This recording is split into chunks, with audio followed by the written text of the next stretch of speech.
In the spring, when kings go off to war, David stays home.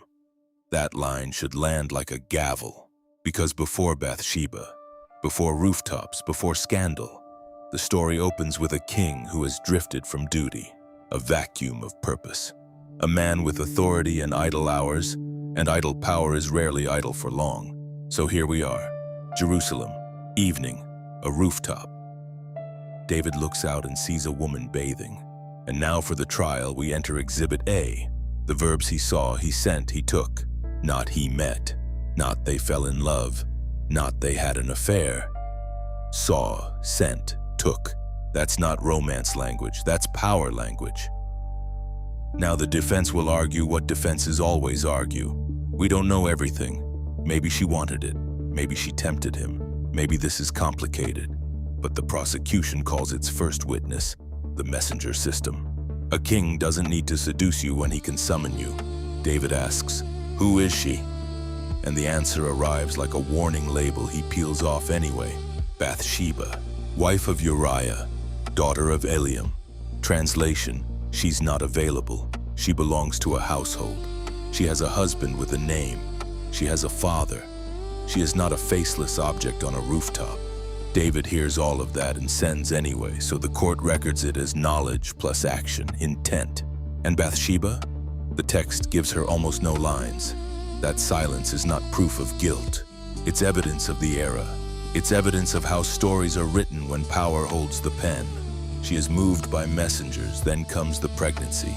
Now we enter the second phase of the case, the part that turns a lust story into an indictment of a regime. David does not confess, he manages.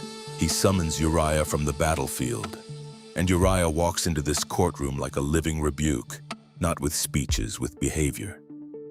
David tries to send him home, tries to make him comfortable, tries to let normal life cover the timeline. He offers food, drink, the king's hospitality. Uriah refuses. He says, in essence, "How can I go home to pleasure while the Ark and Israel and Judah are in tents?" This is not just moral virtue, it's the kind of integrity that destroys a cover-up. Because now David faces the thing power hates most, a conscience it can't bend. So the case escalates. Exhibit B, the letter. David writes instructions for Uriah's death and has Uriah carry it. That is not passion. That is policy. That is a man using bureaucracy to commit murder, while keeping his hands clean enough to clap in public. Put Uriah in the front where the fighting is fiercest, David orders, then withdraw from him, and Uriah dies. Now the defense might say, this is war, men die. But the prosecution has a word for it, premeditation. Uriah is not lost to chaos. He is delivered to death by calculation. And here is where the Bathsheba story becomes even darker, because what happens next is a kind of moral laundering. Bathsheba mourns. Then David takes her as his wife. From a distance, it looks like honor. It looks like the king doing right by a widow. It looks like a tidy ending to an unfortunate situation. But the court is not permitted to be fooled by tidy endings. A marriage can be a sanctuary or a disguise. Here it functions as camouflage, and the text drops a cold sentence that refuses the camouflage. What David had done displeased the Lord. In other words, heaven is not impressed by the king's PR. Now the court calls its star witness, Nathan the prophet. Nathan doesn't walk in shouting. He tells a story. A rich man with many flocks steals a poor man's one beloved lamb. The lamb that ate from his plate, slept in his arms, was family, not property. David is outraged. He pronounces judgment like a man who still believes he's righteous. That man deserves to die, he says. Nathan turns and the courtroom goes silent. You are the man. And there it is, the verdict that can't be appealed. The king's moral imagination still works, but it only activates when the sin belongs to someone else. This is one of the most frightening spiritual phenomena in Scripture, the ability to condemn evil while being its source. Now let's bring Bathsheba back into focus, because the story is often told as though her body is the plot, and her silence is consent, but Scripture does something subtle. It refuses to make her the villain. It refuses to give David the excuse modern readers sometimes try to grant him. It was just temptation. This is not a story about a man who couldn't help himself.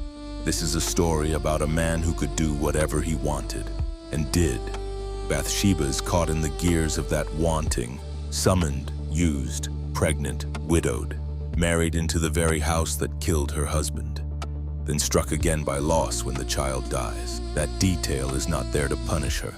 It's there to show that sin is never a private hobby.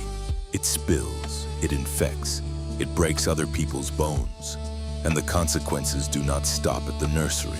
David's house fractures. Violence blooms inside his family. The king who used power for appetite watches power devour his own home.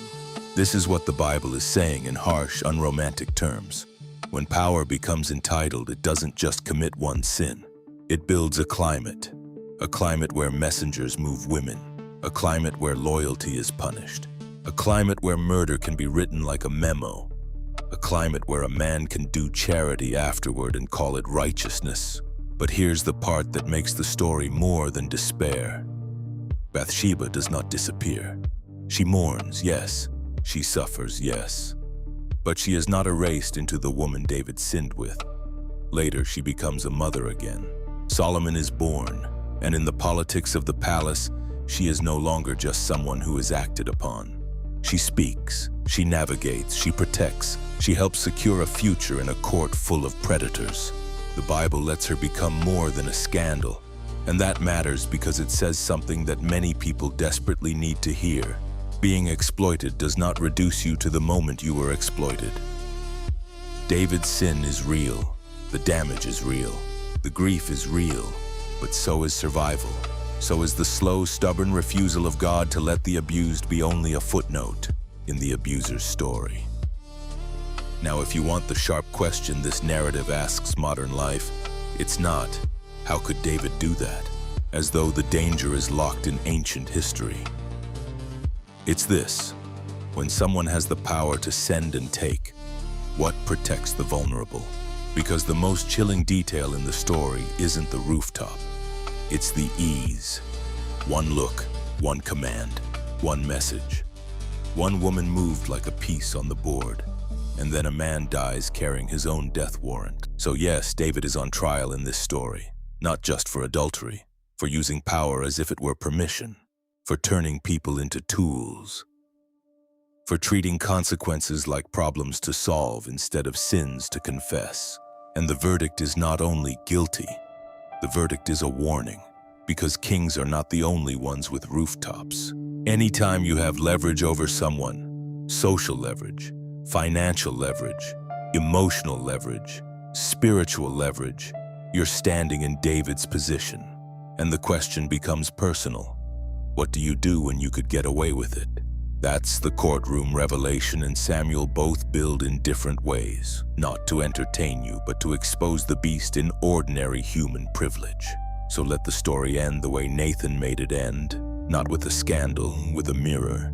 You are the man.